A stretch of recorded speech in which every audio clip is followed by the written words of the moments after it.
तमङ्गैः पानात्यन्नो विददधिकं ब्रह्मनारायणाख्यं भूषारत्नं भुवनवलयस्याखिलाश्चर्यरत्नं लीलारत्नं जलदि दुहितुर्देवता मौलिरत्नं चिन्तारत्नं जगति भजतां सत्सरोजत्युरत्नं कौसल्याया लसतु मम हृन्मण्डले पुत्ररत्नं महाव्याकरणाम्बोधिमन्थमानसमन्दरं कवयन्तं रामकीर्त्या हनूमन्तमुपास्महे मुख्यप्राणाय भीमाय नमो यस्य भुजान्तरम् नानावीरसुवर्णानां निकषाश्मायितं बभौ स्वान्तस्थानन्तशय्याय पूर्णज्ञानरसार्णसे उत्तुङ्गवाक्तरङ्गाय मध्वदुग्धाब्दये नमः सूक्तिरत्नाकरे रम्ये मूलरामायणार्णवे विहरन्तो महीयां स प्रीयन्तां गुरवो मम वाल्मीकिर्गौः कुनीयान्नः महीधरपदाश्रया यद्दुग्धमुपजीवन्ति कवयस्तरणका इव ಸ್ವಸ್ತ್ಯಸ್ತು ಸತಾಂ ಹರಿ ಓಂ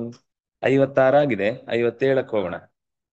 ಅತ್ಯಂತ ಬಲಿಷ್ಠನಾದ ದೇವಾಂತಕ ಎಲ್ಲ ಕಪಿವೀರರನ್ನ ಬಗ್ಗು ಬಡಿದ ಹೊತ್ತಿನಲ್ಲಿ ಹನುಮಂತ ಹೇಗೆ ಕೈಟಭನನ್ನ ವಿಷ್ಣು ಯುದ್ಧಕ್ಕಾಗಿ ಕರೆದವನನ್ನ ಕೆಣಕಿದ್ನೋ ಹಾಗೆ ಆಂಜನೇಯನು ಕೂಡ ಅಷ್ಟೇ ಕ್ರಮದಲ್ಲಿ ಆ ದೇವಾಂತಕನನ್ನು ಯುದ್ಧಕ್ಕಾಗಿ ಆಹ್ವಾನಿಸಿದ ಅಂತ ಹೇಳ್ತಾ ಇದ್ದಾರೆ.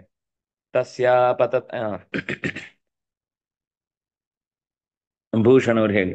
ತಸ್ಯಾಪತತ ಏವಾಶು तस्यापतत एवाशु तस्यापतत एवाशु ರಥಂ ಸಹಯಸಾರಥಿಂ रथं सह सारथिं रथं सह सारथिं ಚೂರ್ಣಯಿತ್ವಾ ಧನುಶ್ಚಾಸ್ಯ चूर्णयित्वा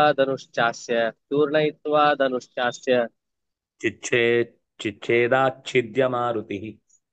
चिच्छेदा छिद्य मारुतिः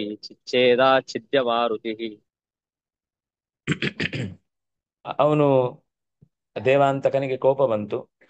ತಕ್ಷಣವೇ ತನ್ನ ರಥ ಕುದುರೆಗಳೊಂದಿಗೆ ವೇಗವಾಗಿ ಹನುಮಂತನಿದ್ದಲ್ಲಿಗೆ ನುಗ್ಗಿದ. ಆಶು ಸಹಯಸಾರಥಿಂ ರಥಂ ತಸ್ಯ ಆಪತತ. ಆಪತತ ಅಂದ್ರೆ ಎಗರಿದ. ತಸ್ಯ ಹನುಮತಃ ಆಶು ಆಪತತ. ಹನುಮಂತನ ಮೇಲೆ ಜೋರಾಗಿ ದಾಳಿ ಮಾಡಿದ. ಆಗ ಹನುಮಂತ ಏನ್ ಮಾಡಿದ ಅಂದ್ರೆ ತಸ್ಯ ಅಸ್ಯ ಧನುಹು ಚೂರ್ಣಯಿತ್ವ ಚಿಚ್ಛೇದ. ಧನುಸ್ಸನ್ನ ಮುರಿದು ಹಾಕಿ ಸಹಯ ಸಾರಥಿಂ ರಥಂ ಆಚ್ಛಿದ್ಯ ಎಳೆದಾಡಿ ಧನುಸ್ಸನ್ನು ರಥವನ್ನು ಆನೆಯನ್ನು ಇಡೀ ಅವನ ಯುದ್ಧದ ಎಷ್ಟೂ ಸಾಮಗ್ರಿಗಳನ್ನು ಕೂಡ ಪೂರ್ತಿ ನಾಶ ಮಾಡಿದ. ಮಾರುತಿ ಮಾರುತಿ ಯದಾ ಆಶು ಆಪತತ. ಯಾವಾಗ ಮಾರುತಿಯು ಆ ದೇವಾಂತಕನ ಯುದ್ಧ ಅಂದ್ರೆ ಪ್ರತಿದಾಳಿಗೆ ಪ್ರತಿಕ್ರಿಯಿಸಿದ್ನೋ, ತನ್ನ ಮೇಲೆ ಯುದ್ಧಕ್ಕಾಗಿ ಬಂದನೋ, ಆಗ ಕುದುರೆಗಳನ್ನು ಸಾರಥಿಯನ್ನು ಅವನ ಧನುಸ್ಸನ್ನು ಪುಡಿಗಟ್ಟಿ ಧನುಸ್ಸನ್ನು ಎಳೆದಾಡಿ ಅದರಿಂದನೇ ಅವನನ್ನ ಬಡಿದ ಹಾಕಿದ. ದೇವಾಂತಕಃ ಯದಾ ಹನುಮತಃ ಉಪರಿ ಆಕ್ರಮಣಂ ಚಕಾರ ತದಾ ಸಹ ಆಕ್ರಮಣಂ ಕರ್ತುಂ ರಥಮಾರುಹ್ಯ ಆಗತವಾನ್ ಆಸೀತ್. ತತ್ರ ಸಾರಥಿರಾಸೀತ್, ಹಯಾಃ ಆಸನ್, ಅಪಿ ಚ ಧನುರ್ಧಾರೀ ಚ ಆಸೀತ್. ತಸ್ಯ ಹಸ್ತೆ ವಿದ್ಯಮಾನಂ ಧನುಃ ಸ್ವೀಕೃತ್ಯ ಚಿಚ್ಛೇದ. ಅಪಿ ಚ ರಥಂ ಹಯಾಂಶ್ಚ ಆಚ್ಛಿದ್ಯ ಅಚೂರ್ಣಯತ್. ಎಲ್ಲವನ್ನು ಪುಡಿಗಟ್ಟಿ ಬಿಟ್ಟ. ತಸ್ಯ ಸುರಾಂತಕಸ್ಯ ಅಂದ್ರೆ ಷಷ್ಠಿ ವಿಭಕ್ತಿ ಏಕವಚನ. ಆಪತತಃ ಆಪತನ್ ಆಪತಂತೌ ಆಪತಂತಹ ಬರುತ್ತಿರುವ ಅಂತರ್ಥ. ಆಪತತಃ ಷಷ್ಠಿ ವಿಭಕ್ತಿ ಏಕವಚನ. ಏವ ಅವ್ಯಯ ಆಶು ಅವ್ಯಯ. ಆಶು ಅಂದ್ರೆ ಕೂಡ್ಲೆ ಅಂತ ಅರ್ಥ. ರಥಂ ದ್ವಿತೀಯ ವಿಭಕ್ತಿ ಏಕವಚನ. ಸಹಯ ಸಾರಥಿಂ ಹಯೈಃ ಸಾರಥಿಭಿಶ್ಚ ಸಹ ಸಹಿತಃ. ಹಯೈಃ ಹಯಾಶ್ಚ ಸಾರಥಿಶ್ಚ ಹಯಸಾರಥಯಃ. ಸಾರಥಿಭಿಃ ಸಹಿತಃ ಸಹಯ ಸಾರಥಿಂ ಸಹಸಾರಥಿಃ ತಂ ಸಹಯ ಸಾರಥಿಂ. ಅದು ರಥಕ್ಕೆ ವಿಶೇಷಣವಾಗಿ ಬಂತು. ದ್ವಿತೀಯ ವಿಭಕ್ತಿ ಏಕವಚನ ಎರಡೂ ಕೂಡ. ಪುಲ್ಲಿಂಗದಲ್ಲಿ. ಚೂರ್ಣಯಿತ್ವಾ ತ್ವಾ ಪ್ರತ್ಯಯಾಂತಮವ್ಯಯಂ ಚೂರ್ಣ ಸಂಚೂರ್ಣನೆ. ಧನು ನಪುಂಸಕಲಿಂಗ ಪ್ರಥಮ, ಧನುಸ್ಸನ್ನು ದ್ವಿತೀಯ ವಿಭಕ್ತಿ ಏಕವಚನ. ಚ ಅಸ್ಯ ಷಷ್ಠಿ ವಿಭಕ್ತಿ ಏಕವಚನ. ಚಿಚ್ಛೇದ ಚಿದುರ್ ದ್ವೈಧೀಭಾವೆ ಅಂತ ಧಾತು, ಅದರ ಲಿಟ್ಲಕಾರ ಆಚ್ಛಿದ್ಯ ಯಪ್ರತ್ಯಯಾಂತಮವ್ಯಯಂ. ಮಾರುತಿ ಪುಲ್ಲಿಂಗ ಪ್ರಥಮ ಏಕ. ಮುಂದೆ ದೀಪ ಅವ್ರು ಹೇಳಿ. ಅಥ ಖಡ್ಗಿನ ಮಾಯಾಂತಂ अथ खड्गिनमायान्तम् अथ खड्गिनमायान्तम् ಪಾತಯಿತ್ವಾ ಸಪಾವನಿಃ पातयित्वा सपावनि ಶಿರಃ ಪಾದೇನ ನಿಷ್ಪಿಷ್ಯ शिरःपादेन निष्पिष्य ಜಘಾನಾಮರವೈರಿಣಂ जगानामरवैरिणम् ಆಯಾಂತಂ ಅಥ ಅಂದ್ರೆ ಆ ಬಳಿಕ. ಆಯಾಂತಂ ಖಡ್ಗಿನಂ ಸಹ ಪಾವನಿಃ ಪಾತಯಿತ್ವಾ ಪಾದೇನ ಶಿರಃ ನಿಷ್ಪಿಷ್ಯ ಅಮರವೈರಿಣಂ ಜಘಾನ. ಅಥ ಅಂದ್ರೆ ಆ ಬಳಿಕ, ಅಂದ್ರೆ ಅವನ ಕುದುರೆ, ರಥ, ಧನುಸ್ಸು ಇತ್ಯಾದಿಗಳನ್ನ ಪುಡಿಗಟ್ಟಿದ ಬಳಿಕ ಆ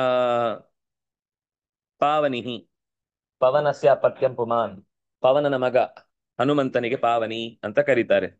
ಪಾವನಿಹಿ ಖಡ್ಗಿನಂ, ಖಡ್ಗ ಅಸ್ಯ ಅಸ್ತಿ ಇತಿ ಖಡ್ಗಿ, ಖಡ್ಗ ಇವನ ಕೈಯಲ್ಲಿದೆ. ಯಾರು? ದೇವಾಂತಕ. ಖಡ್ಗಿನಂ ಆಯಾಂತಂ, ತನ್ನೆಡೆಗೆ ನುಗ್ಗಿ ಬರ್ತಾ ಇದ್ದಂತಹ ಖಡ್ಗಧಾರಿಯಾದ ದೇವಾಂತಕನನ್ನು ಹನುಮಂತನು ಶಿರಃ ಪಾದೇನ ನಿಷ್ಪಿಷ್ಯ, ಕೆಳಕ್ಕೆ ಬೀಳಿಸಿ ಅವನ ತಲೆಯನ್ನ ಕಾಲಿನಿಂದ ಒದ್ದ. ಶಿರಃ ನಿಷ್ಪಿಷ್ಯ ಅಮರವೈರಿಣಂ, ದೇವತೆಗಳಿಗೆ ಶತ್ರುವಾಗಿರುವಂತಹ ದೇವಾಂತಕನನ್ನು ಜಘಾನ ಸಂಹರಿಸಿದನು. ಹನಹಿಂಸಾಗತ್ಯೋಹೋ ಲಿಟ್ ಪ್ರಥಮ ಏಕ. ಅಥ ಅವ್ಯಯ ಖಡ್ಗಿನಂ ದ್ವಿತೀಯ ವಿಭಕ್ತಿ ಏಕವಚನ, ಆಯಾಂತಂ ದ್ವಿತೀಯ ವಿಭಕ್ತಿ ಏಕವಚನ, ಶತ್ರು ಪ್ರತ್ಯಯಾಂತವಾದ ಶಬ್ದ. ಆಯಾನ್ ಆಯಾಂತೌ ಆಯಾಂತಃ ಆಯಾಂತಂ ಆಯಾಂತಂ ಆಯತಃ ಅಂತ ರೂಪ ಆಗುತ್ತೆ. ಪಾತಯಿತ್ವಾ ತ್ವಾ ಪ್ರತ್ಯಯಾಂತಮವ್ಯಯಂ ಸಹ ಪುಲ್ಲಿಂಗ ಪ್ರಥಮ ಏಕ, ಪಾವನಿ ಪುಲ್ಲಿಂಗ ಪ್ರಥಮ ಏಕ. ಶಿರಃ ತಲೆಯನ್ನು ದ್ವಿತೀಯ ವಿಭಕ್ತಿ ಏಕವಚನ ನಪುಂಸಕಲಿಂಗ, ಪಾದೇನ ತೃತೀಯ ವಿಭಕ್ತಿ ಏಕವಚನ, ನಿಷ್ಪಿಷ್ಯ ಲ್ಯಪ್ರತ್ಯಯಾಂತಮವ್ಯಯಂ ಜಘಾನ ಲಿಟ್ ಪ್ರಥಮ ಏಕ. ಅಮರಾಣಾಂ ವೈರಿ ಅಮರವೈರಿ ಅಮರವೈರಿಣಂ ದ್ವಿತೀಯ ವಿಭಕ್ತಿ ಏಕವಚನ ಅಮರವೈರಿಣಂ. ಆಜಘಾನ ಇದು ರಾಮಾಯಣದಲ್ಲಿ ಆಜಗಾನ ತಥಾ ಮೂರ್ಧ್ನಿ ವಜ್ರಕಲ್ಪೇನ ಮುಷ್ಟಿನ ಅಂತ ಹನುಮಂತ ಖಡ್ಗ ಹಿಡಿದು ಬಂದಂತಹವನನ್ನ ಕೊಂದ ಅಂತ ರಾಮಾಯಣದ ಸ್ವಲ್ಪ ಒಂಚೂರು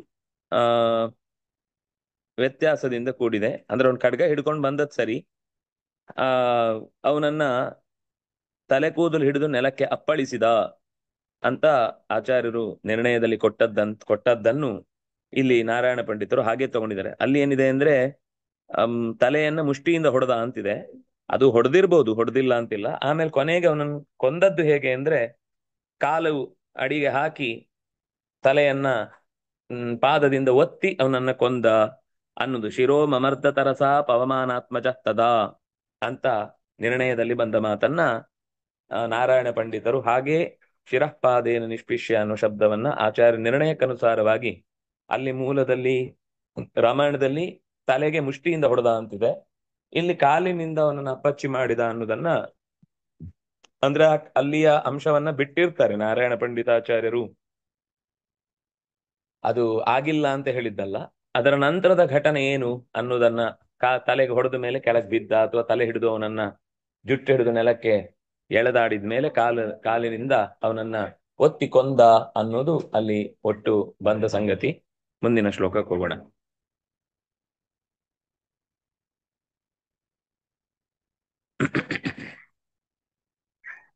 ಜ್ಯೋತಿ ಅವರು ಹೇಳಿ. ಸುವರ್ಣ ಸುಂದರೈರೇಶ सुवर्णसुन्दरैरेष सुवर्णसुन्दरैरेष मारुतिः पूज्यत मारुतिः प्रत्यपूज्यत मारुतिः प्रत्यपूज्यत अमराणां कपीनां च अमराणां कपीनां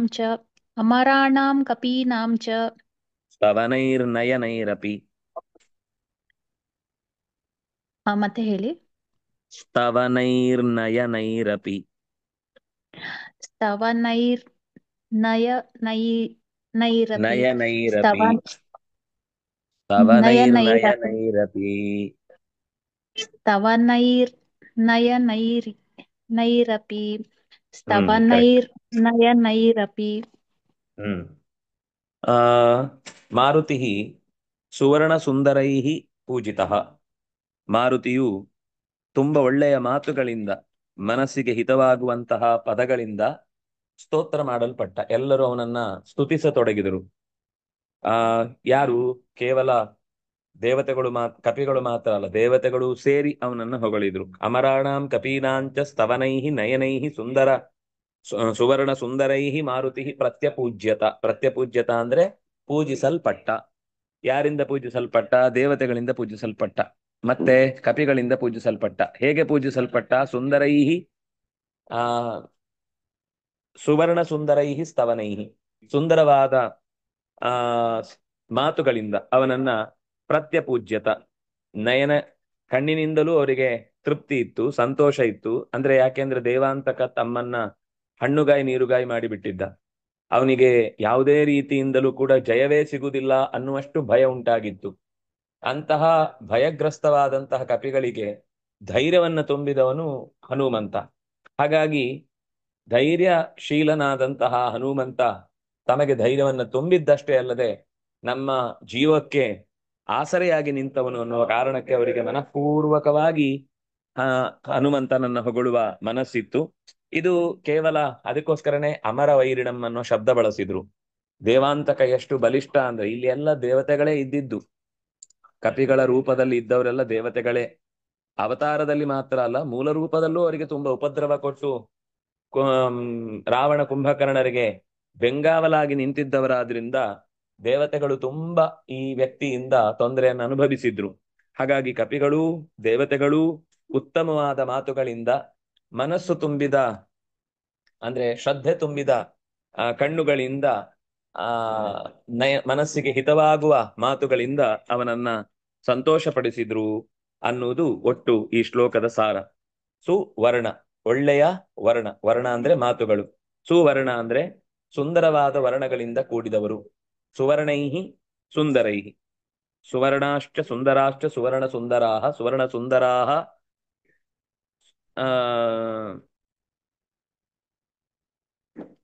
ಶಬ್ದಾಹ. ಅದಕ್ಕೆ ಅದರ ತೃತೀಯ ವಿಭಕ್ತಿ ಏಕವಚನದಲ್ಲಿ ಸುವರ್ಣ ಸುಂದರೈಹಿ, ಸುವರ್ಣ ಸುಂದರವಾದಂತಹ ಮನಸ್ಸಿಗೆ ಮನೋಹಾರಿಯಾದಂತಹ ಮಾತುಗಳಿಂದ, ಅಷ್ಟೇ ಅಲ್ಲ ನಯನೈಹಿ, ಕಣ್ಣುಗಳಿಂದ, ಯಾರು? ಕಪಿಗಳ ಮತ್ತು ದೇವತೆಗಳ ಕಣ್ಣುಗಳಿಂದ ಆರಾಧಿಸಲ್ಪಟ್ಟ. ಅವರಿಗೆ ನೆಮ್ಮದಿ ಉಂಟಾಗಿತ್ತು, ಸಂತೋಷ ಉಂಟಾಗಿತ್ತು. ಸುವರ್ಣ ಸುಂದರೈಹಿ ತೃತೀಯ ಬಹು, ಏಷಃ ಪುಲ್ಲಿಂಗ ಪ್ರಥಮ ಏಕ, ಮಾರುತಿ ಪುಲ್ಲಿಂಗ ಪ್ರಥಮ ಏಕ, ಪ್ರತ್ಯಪೂಜ್ಯತ ಪೂಜಾಯಾಂ ಅಂತ ಧಾತುವಿನ ಲಂಗ್ ಲಕಾರ ಪ್ರಥಮ ಪುರುಷ ಏಕವಚನ, ಅಮರಾಣಾಂ ಷಷ್ಠಿ ಏಕ ಷಷ್ಠಿ ಬಹು, ಕಪೀನಾಂ ಷಷ್ಠಿ ಬಹು, ಸ್ತವನೈಹಿ ನಯನೈಹಿ ತೃತೀಯ ವಿಭಕ್ತಿ ಬಹುವಚನ, ಅಪಿ ಅವ್ಯಯ. ಮುಂದೆ ಹೋಗೋಣ.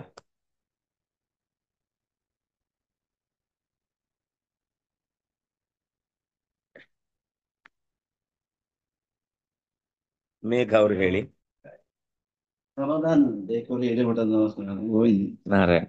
ತುಂಬಾ ಸಂತೋಷ ತೆಳಿಪಾನ ಪಕ್ಕ ಯೋಗಗಳಿಗೆ ತೆಳಿಪಾಡ್ರೆ ಯುದ್ಧೋನ್ಮತ್ತಂಚ ಮತ್ತಂಚ ಯುದ್ಧೋನ್ಮತ್ತಂಚ ಮತ್ತಂಚ ಯುದ್ಧೋನ್ಮತ್ತಂಚ ಮತ್ತಂಚ ವೀರವನ್ ಒಂದ್ ನಿಮಿಷ. ವೀರಾವನ್ವರ್ಥನಾಮಕೌ ವೀರಾವನ್ವರ್ಥನಾಮಕೌ ವೀರಾವನ್ವರ್ಥನಾಮಕೌ ಜಘಾನ ಮುಷ್ಟಿಘಾತೇನ ಜಘಾನ ಮುಷ್ಟಿಘಾತೇನ ಜಘಾನ ಮುಷ್ಟಿಘಾತೇನ ಮಾರುತಿ ಕ್ಷಿಪ್ತವಾನರೋ ಮಾರುತಿ ಕ್ಷಿಪ್ತವಾನರೌ ಮಾರುತಿ ಕ್ಷಿಪ್ತವಾನರೌ ಹ್ಮ್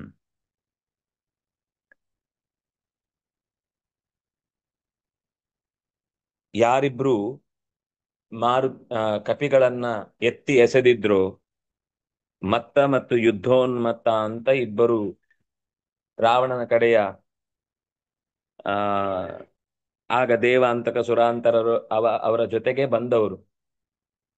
ದೇವಾಂತಕ, ನರಾಂತಕ, ನಿಕುಂಭ, ಕುಂಭ ಇವರೆಲ್ಲರೂ ಕೂಡ ಒಂದಲ್ಲ ಒಂದು ರೀತಿಯಿಂದ ಬಲಿಷ್ಠರಾಗಿ ದೇವತೆಗಳನ್ನ ಕಾಡಿದವರು. ಅಂತಹ ವೀರವತ್ ವೀರವು ಅನ್ವರ್ಥ ನಾಮಕವು. ಅದು ಅನ್ವರ್ಥ ನಾಮ ಏನು ಅಂದ್ರೆ ಉನ್ಮತ್ತ ಮತ್ತು ಅಂದ್ರೆ ಮತ್ತ ಮತ್ತು ಯುದ್ಧೋನ್ಮತ್ತ. ಇದು ನಿಜವಾಗಿಯೂ ಅಷ್ಟು ಮತ್ತರೇ ಆಗಿದ್ರು ಅನ್ನೋದಕ್ಕೋಸ್ಕರ ಅನ್ವರ್ಥ ನಾಮಕವು ಮತ್ತವು ಮತ್ತೋನ್ಮತ್ತವು ಅಥವಾ ಯುದ್ಧೋನ್ಮತ್ತ ಮತ್ತವು. ಅವರಿಬ್ರು ಕೂಡ ಕ್ಷಿಪ್ತವಾನರು, ಕಪಿಗಳನ್ನ ತುಂಬಾ ಗೋಳಾಡಿದವರು. ಅವರನ್ನ ಮುಷ್ಟಿಘಾತೇನ ಜಘಾನ.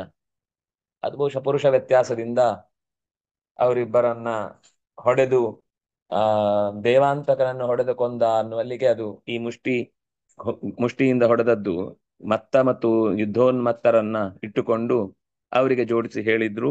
ಕೆಲವೊಮ್ಮೆ ಪುರುಷ ವ್ಯತ್ಯಾಸದ ಕಥೆ ಹೇಳುವುದು ಇರುತ್ತೆ. ಚೂರು ಆಚೆ ಈಚೆ ಇದ್ದ ಕಥೆಯನ್ನ ಸ್ವಲ್ಪ ಶ್ಲೋಕಗಳನ್ನ ಹೇಳುವಾಗ ವ್ಯಕ್ತಿಗಳನ್ನ ಆಚೆ ಈಚೆ ಮಾಡುವುದು ಅದೊಂದು ಶೈಲಿ. ಗಮನಿಸಬೇಕು ಓದುವಾಗ, ತಲೆ ಎಲ್ಲೆಲ್ಲೋ ಇರಬಾರದು ಅನ್ನೋದಕ್ಕೋಸ್ಕರ. ಅಂದ್ರೆ ಎಲ್ಲಾ ಕಡೆಯಿಂದ ಗಮನಿಸಿದಾಗ ಮಾತ್ರ ಕಥೆ ಸ್ಪಷ್ಟವಾಗುತ್ತೆ ಎನ್ನುವ ಕಾರಣಕ್ಕೆ. ಹಾಗಾಗಿ ಯುದ್ಧೋನ್ಮತ್ತ ಮತ್ತು ಮತ್ತ ಅನ್ನುವಂತಹ ಇಬ್ಬರೂ ಕೂಡ ಹನುಮಂತನಿಂದ ಪೆಟ್ಟು ತಿಂದು, ಮುಷ್ಟಿಯಿಂದ ಏಟು ತಿಂದು ಸತ್ರು. ಯುದ್ಧೋನ್ಮತ್ತಂ ಮತ್ತಂ ಎರಡು ಕೂಡ ದ್ವಿತೀಯ ಭಕ್ತಿ ಏಕವಚನ, ಚ ಅನ್ನೋದು ಎರಡು ಕಡೆ ಅವ್ಯಯ. ವೀರೌ ದ್ವಿತೀಯ ಭಕ್ತಿ ದ್ವಿವಚನ. ಅನ್ವರ್ಥನಾಮಕವು, ಅನ್ವರ್ಥನಾಮಕ ಅಂದ್ರೆ ಸರಿಯಾದ ಹೆಸರಿನವರು. ಮತ್ತ ಮತ್ತು ಯುದ್ಧೋನ್ಮತ್ತ ಅನ್ನೋದವರಿಗೆ ಸರಿಯಾದ ಹೆಸರು. ಎರಡೂ ಕೂಡ ದ್ವಿತೀಯ ವ್ಯಕ್ತಿ ದ್ವಿವಚನ. ಜಘಾನ ಲಿಟ್ ಪ್ರಥಮ ಏಕ. ಮುಷ್ಟಿಘಾತೇನ ಮುಷ್ಟೇಹ ಘಾತಃ ಮುಷ್ಟಿಘಾತಃ ತೇನ ಮುಷ್ಟಿಘಾತೇನ ತೃತೀಯ ಭಕ್ತಿ ಏಕವಚನ. ಮಾರುತಿ ಪುಲ್ಲಿಂಗ ಪ್ರಥಮ ಏಕ. ಕ್ಷಿಪ್ತವಾನರೋ ಕ್ಷಿಪ್ತಾಹ ವಾನರಾಹ ಯಾಭ್ಯಾಂ ತೌ. ಯಾರಿಬ್ಬರಿಂದ ಕಪಿಗಳು ಎಸೆಯಲ್ಪಟ್ಟರೋ ಅವರು, ಅಂದ್ರೆ ಈ ಮತ್ತ ಮತ್ತು ಯುದ್ಧೋನ್ಮತ್ತರಿಂದ ಎಸೆಯಲ್ಪಟ್ಟವರು. ಅಂತಹ ಇಬ್ಬರನ್ನು ಕೂಡ ಹನುಮಂತ ಕೊಂದ. ಯುದ್ಧೋನ್ಮತ್ತಂ ಸರಿ, ಕ್ಷಿಪ್ತವಾನರೌ ಮತ್ತೆ ದ್ವಿತೀಯ ಭಕ್ತಿ ದ್ವಿವಚನದ ರೂಪ.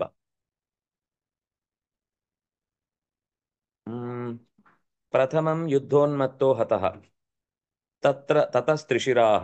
ಆನಂತರ ತ್ರಿಶಿರನನ್ನು ಕೊಂದ. ತತಃ ಮತ್ತಃ ಆನಂತರ ಮತ್ತನನ್ನು ಕೊಂದ. ಏಕೋಕ್ತಿ ಸೌಕರ್ಯಾಯ ಯುದ್ಧೋನ್ಮತ್ತಸ್ಯ ಮತ್ತಸ್ಯ ಚ ವಧಂ ಪ್ರಥಮಮಾಹ ಗ್ರಂಥಕಾರಃ. ವಸ್ತುತಃ ಯುದ್ಧದಲ್ಲಿ 3 ಜನರನ್ನ ಕೊಂದದ್ದು ಕ್ರಮದಲ್ಲಿ, ಅಂದ್ರೆ ಈ ಶ್ಲೋಕದಲ್ಲಿ ಅನುಕೂಲ ಆಗ್ಲಿ ಅಂತ ಮತ್ತೆ ಯುದ್ಧೋನ್ಮತ್ತರನ್ನ ಒಟ್ಟಿಗೆ ಹಾಕಿದ್ರು. ತ್ರಿಶಿರನು ಕೂಡ ಈ ಮಧ್ಯದಲ್ಲೇ ಸತ್ತಿದ್ದಾನೆ, ಅವನನ್ನು ಬಹುಶಃ ಮುಂದೆ ಹೇಳ್ತಾರೆ. ತ್ರಿಶಿರೋವಧಾತ್ ಅನಂತರಂ ಆಹ ನಿರ್ಣಯಕಾರ. ಅಂದ್ರೆ ಮಧ್ವಾಚಾರ್ಯರು ಈ ಕಥೆಯನ್ನು ಹೇಳುವಾಗ ಮೊದಲು ಯುದ್ಧೋನ್ಮತ್ತನನ್ನ ಕೊಂದು, ಆಮೇಲೆ ತ್ರಿಶಿರನನ್ನ ಕೊಂದು, ಆಮೇಲೆ ಮತ್ತನನ್ನ ಕೊಂದ ಕಥೆಯನ್ನು ಹೇಳಿದ್ದಾರೆ. ಶ್ಲೋಕ ಸೌಕರ್ಯಕ್ಕೋಸ್ಕರ ಅವರು ಆಚೆ ಈಚೆ ಮಾಡಿದ್ದಾರೆ. ಅಂದ್ರೆ ತ್ರಿಶಿರನನ್ನು ಆಮೇಲೆ ಹಾಕೊಂಡಿದ್ದಾರೆ ಅಂತ ಗೊತ್ತಾಗುತ್ತೆ.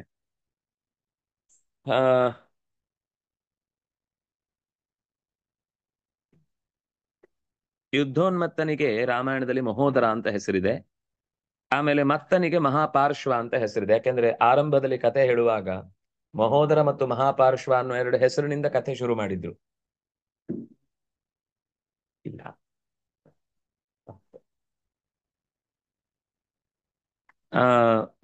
ಯುದ್ಧೋನ್ಮತ್ತ ಮತ್ತು ಮತ್ತ ಅನ್ನುವ ಶಬ್ದದಿಂದ ಅವರು ಪ್ರಸಿದ್ಧ. ಆದ್ರೆ ಇಲ್ಲಿ ಅದನ್ನೇ ತಗೊಂಡಿದ್ದಾರೆ. ಆದ್ರೆ ರಾಮಾಯಣದಲ್ಲಿ ಉಳಿದ ಎರಡು ಹೆಸರು ಏನಿದೆ ಅನ್ನೋದನ್ನು ಕೂಡ ಆಚಾರ್ಯರು ಸಂಗ್ರಹ ಚಂದ್ರಿಕಾದಲ್ಲಿ ನೆನಪು ಮಾಡ್ತಿದ್ದಾರೆ. ನಮ್ಮ ಮೂಲ ನೋಡಿದ್ರೆ ಮಾತ್ರ ಇದು ಗೊತ್ತಾಗುತ್ತೆ, ಇಲ್ಲ ಅಂದ್ರೆ ಆಚಾರ್ಯ ಹೇಳದೇ ಇದ್ರೆ ಗೊತ್ತಾಗುದಿಲ್ಲ. ಒಟ್ಟು ರಾಮ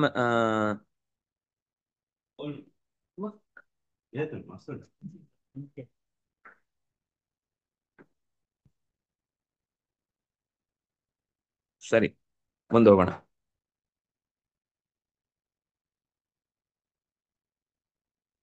ಯಾರಿದ್ದಾರೆ?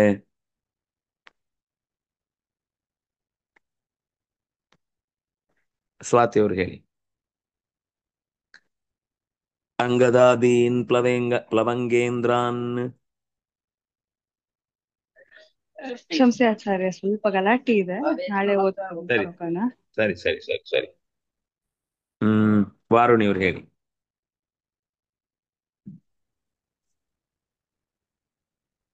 अंगदादीन् प्लवङ्गेन्द्रान् अंगदादीन् प्लवङ्गेन्द्रान् ದ್ರಾವಯಂತಂ ಶರೋತ್ಕರೈಃ द्रावयन्तं शरोत्करैः द्रावयन्तं शरोत्करैः ಪ್ರಾಪ್ಯ ತ್ರಿಶಿರಸಂ ತಸ್ಯ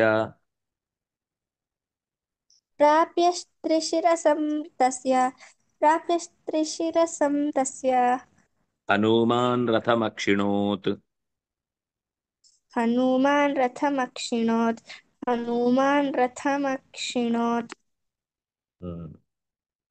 ಪ್ಲವಂಗೇಂದ್ರಾನ್ ಅಂಗದಾದೀನ್ ಶರೋತ್ಕರೈಃ ದ್ರಾವಯಂತಂ ತ್ರಿಶಿರಸಂ ಪ್ರಾಪ್ಯ ಹನುಮಾನ್ ತಸ್ಯ ರಥಂ ಅಕ್ಷಿಣೋತ್.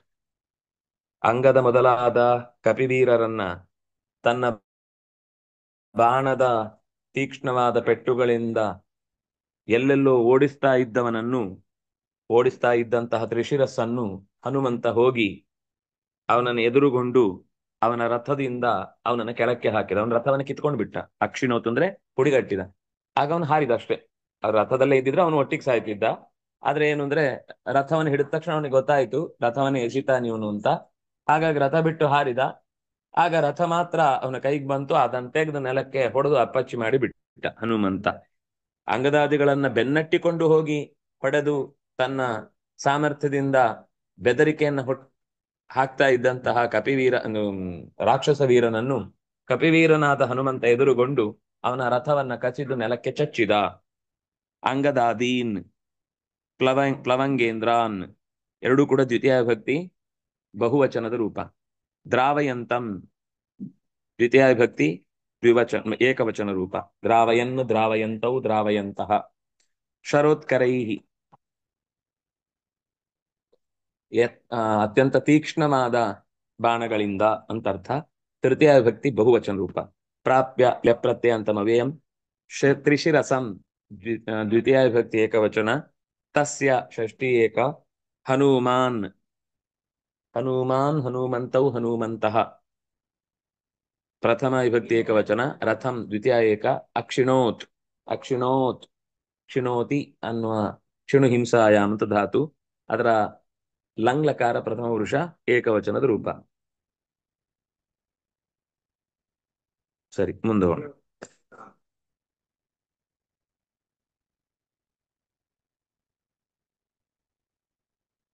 ಚೈತನ್ಯ ಅವರು ಹೇಳಿ.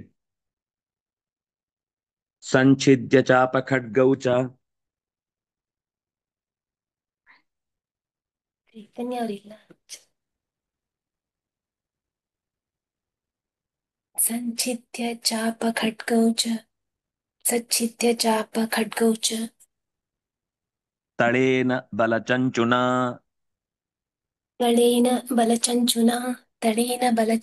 ಬಲಚುಂಚುನಾ ತ್ರಿಮೂರ್ಧಾನಮೂರ್ಧಾನಂ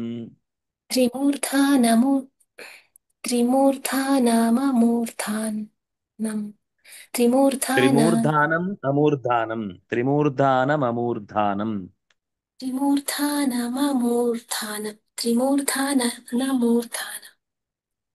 ಚಕ್ರೇ ಚಕ್ರಾಯುಧ ಪ್ರಿಯಃ.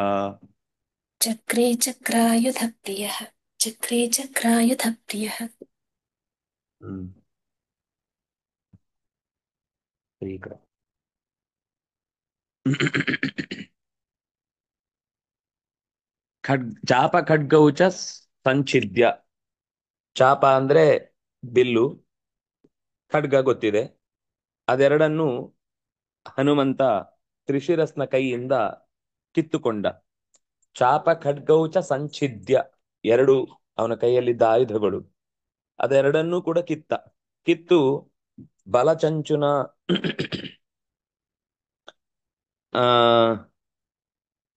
ಪ್ರಸಿದ್ಧ ಅಂತ ಅನ್ನೋ ಅರ್ಥದಲ್ಲಿ ಚಂಚು ಶಬ್ದವನ್ನು ಇಲ್ಲಿ ಬಳಸಿ. ವಸುತಃ ಚಂಚು ಅಂದ್ರೆ ಕೊಕ್ಕು ಅಂತ ಅರ್ಥ. ಇಲ್ಲಿ ಬಲಚಂಚುನಾ ತಳೇನ ಅಂತಿದೆ. ಬಲ ಕಪಿಗಳಿಗೆ ಅತ್ಯಂತ ಬಲಿಷ್ಠವಾದ ಜಾಗ ಯಾವುದು ಅಂದ್ರೆ ಅಂಗೈ, ತಳ.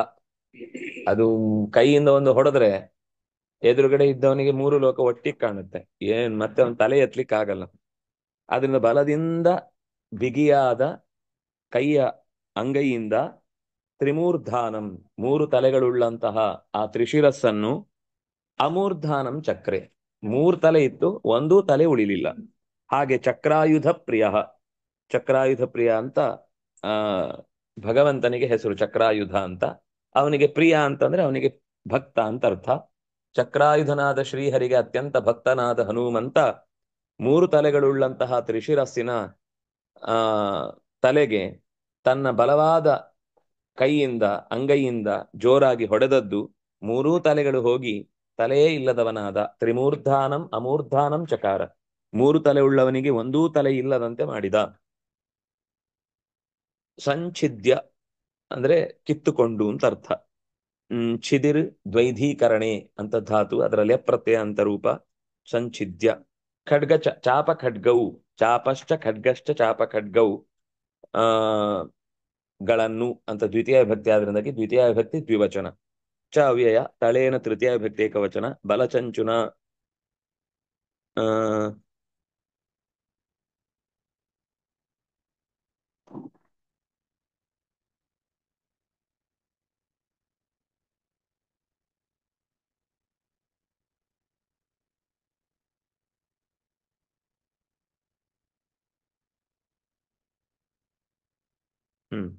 ಚಂಚು ಅನ್ನೋದಕ್ಕೆ ಬೇರೆ ಏನರ್ಥ ಹೇಳಿಲ್ಲ, ಅದೊಂದೇ ಬಲಿಷ್ಠ ಅನ್ನೋ ಅರ್ಥದಲ್ಲೇ ಪ್ರಸಿದ್ಧ ಅನ್ನೋ ಅರ್ಥದಲ್ಲೇ ಬಳಸಿದ್ದಾರೆ. ಬಲ ಪ್ರಸಿದ್ಧವಾದ ಅಂಗೈಯಿಂದ ಹೊಡೆದ ಅಂತ, ಅದು ತೃತೀಯ ವಿಭಕ್ತಿ ಏಕವಚನ. ತ್ರಿಮೂರ್ಧಾನಂ ಅಮೂರ್ಧಾನಂ ಎರಡೂ ದ್ವಿತೀಯ ವಿಭಕ್ತಿ ಏಕವಚನ. ತ್ರಯಃ ಮೂರ್ಧಾನಃ ಯಸ್ಯ ಸಹ ತ್ರಿಮೂರ್ಧ ತಂ ತ್ರಿಮೂರ್ಧಾನಂ. ನ ವಿದ್ಯತೆ ಮೂರ್ಧ ಯಸ್ಯ ಸಹ ಅಮೂರ್ಧ ತಂ ಅಮೂರ್ಧಾನಂ.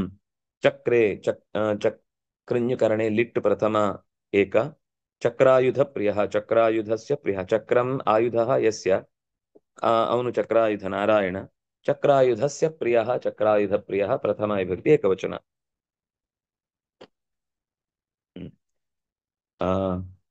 ಇವತ್ತು ಸಂಗ್ರಹ ರಾಮಾಯಣ ಇಲ್ಲಿಗೆ ಮುಕ್ತಾಯ ಮಾಡೋಣ. ಶ್ರೀ ಹರಿಪ್ರಿಯತಾಂ ಶ್ರೀ ಕೃಷ್ಣಾರ್ಪಿತಂ ಅಸ್ತು. ನಾಳೆ ಮತ್ತೆ 8 ಗಂಟೆಗೆ ಸರಿಯಾಗಿ ಈ ಕಥೆಯ ಮುಂದುವರಿದ ಭಾಗವನ್ನ ಅನುಸಂಧಾನ ಮಾಡೋಣ. ಶ್ರೀ ಹರಿಪ್ರಿಯತಾಂ ಶ್ರೀ ಕೃಷ್ಣಾರ್ಪಣಮಸ್ತು. ಇನ್ನು ಒಂದು ಶ್ಲೋಕ ಇದೆ, ಅದನ್ನ ನಾಳೆ ಮಾಡೋಣ.